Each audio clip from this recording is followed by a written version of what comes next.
রাগ করো না রাজপুত্র, এমনি গেছে বেলা, দুঃখে সুখে থেকো আমার সাথে।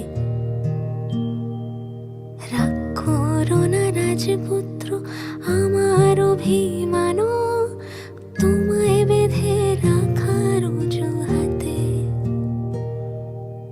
রাগ করো না রাজপুত্র, এমনি গেছে বেলা, দুঃখে সুখে থেকো আমার সাথে।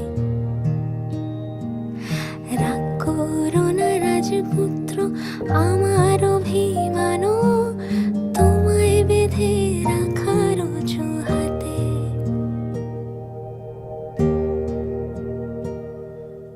তোমার বিশাল